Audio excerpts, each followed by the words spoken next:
আমি বুঝে ওঠার আগে আমার পায়ে গুলি লেগে যায়।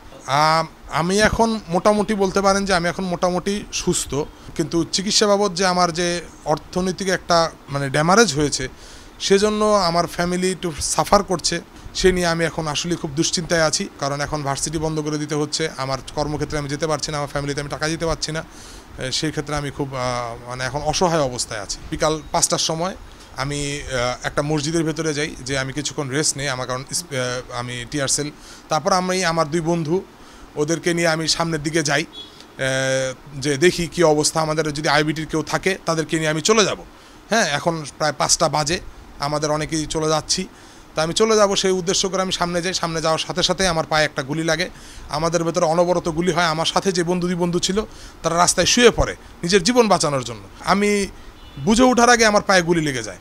তারপরে আমাকে তারা 2 জন সেই আজমপুর রাজুক কমার্শিয়াল মার্কেটের নিচ থেকে আমি প্রায় অনেকটুকু রাস্তা আমি গড়াতে যাই। তারপর আমার ওই 2 বন্ধু এসে আমাকে 2 কাঁধে নেয়, নিয়ে আমাকে রিক্সায় নেয়। ওইদিনকে এরকম একটা সিচুয়েশন ছিল, রিক্সাওয়ালা পর্যন্ত ভাড়া নেয়নি।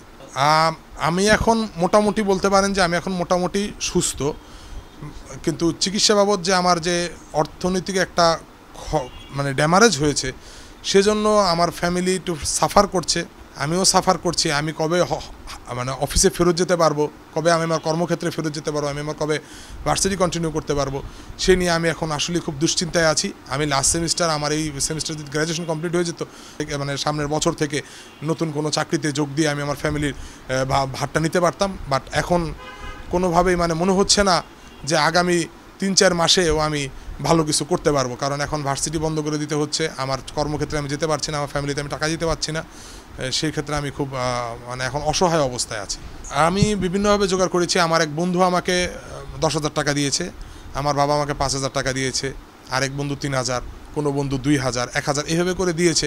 আমি বিভিন্ন মানুষের কাছ থেকে ধার করে আনি, আমার মামা আছে, ওনার কাছ থেকেও ধার করে আনি, এনে আমি আমার আসলে বিল পরিশোধ করি।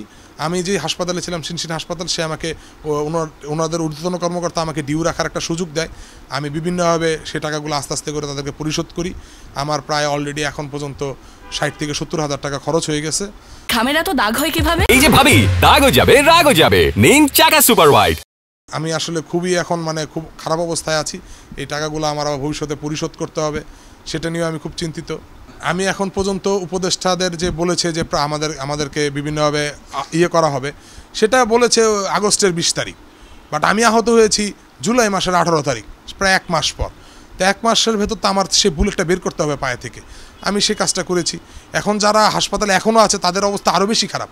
আমি শুনেছি তাদেরকে বলে বিনা চিকিৎসা খরচ দিয়ে এখন তারা অবস্থান করতে পারতেছে, কিন্তু আমরা যারা এখন পর্যন্ত হয়েছি আমাদেরটাও দেখা উচিত।